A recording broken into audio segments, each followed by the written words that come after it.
Hey, have you ever had questions about micromanaging in your practice? You always hear about like you should never micromanage people and so forth. And I've always thought that was really interesting because I spent 17 years in private practice and there were times I had to micromanage.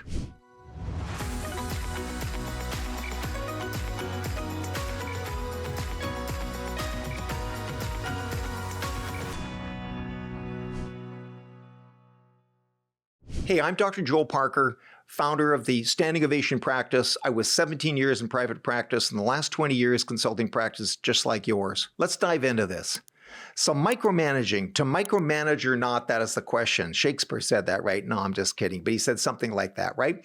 But that is always the question. And my answer to that is that let's say you're on a sports team, you're on a volleyball team, and you've got a member in the back corner that's on her cell phone, and the opposing team spikes the ball down there and it goes right by her and you lose the point. Should you micromanage that person? And the answer is obviously yes.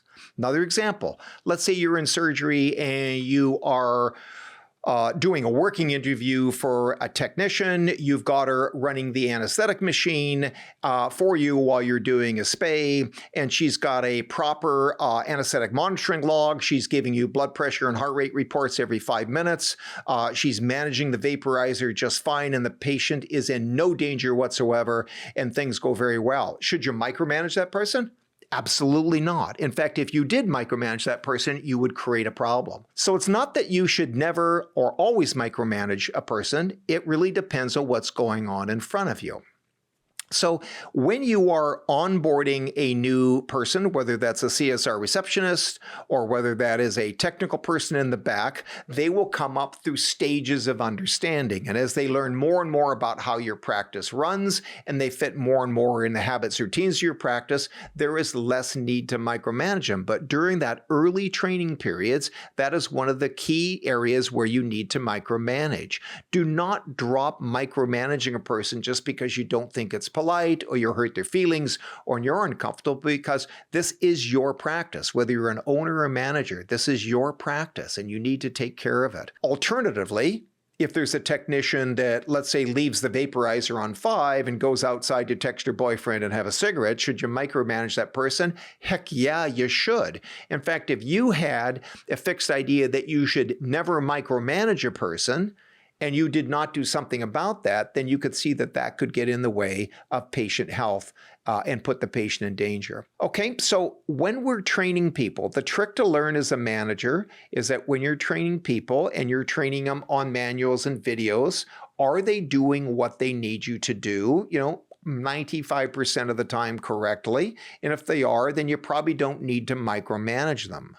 But if they're let's say sitting at a chair up front showing baby pictures of their grandkids to another staff member, and the phone rings and they push the button to send it to the voicemail, should you micromanage that person? The answer is yes, because they're not doing what they need to be doing to facilitate and generate and accommodate client and patient flows in the practice. So it all comes down to you running a practice, establishing what are those standards of performance in your practice that create not a good practice, but a great practice that's both great with client care and patient care, and actually has them leaving super, super happy, having experienced an above and beyond client experience, which is all part of our Standing Ovation practice program, creating that not good but great practice. And everything in your policy binder, all of your training needs to be pushing towards that. And with this staff member and existing staff member, are they in line with those policies and procedures? If they're not, if their actions aren't in line with the policy procedures, then there's a certain level of micromanaging that needs to be done. It's a little bit like your, 16-year-old son that's learning to drive, and he's drifting into oncoming traffic because he's, doing a selfie on his for his social media. Should you micromanage your son at that point? You absolutely should, or you both could be in serious trouble.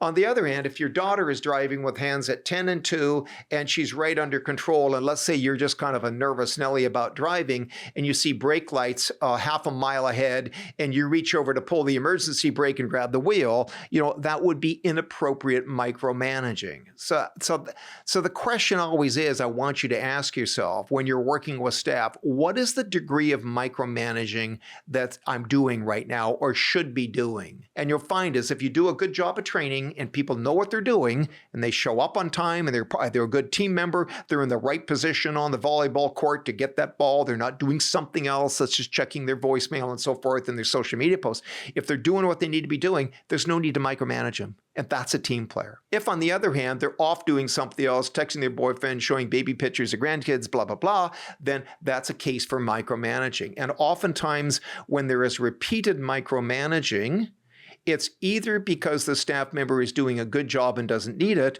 or it's because they aren't doing a good job and needs it, and they'll start to get really upset and start to fight and start to, natter, negative chatter, gossip about you, and that's the ones that need to be, those are kind of the signs that they need to be offboarded.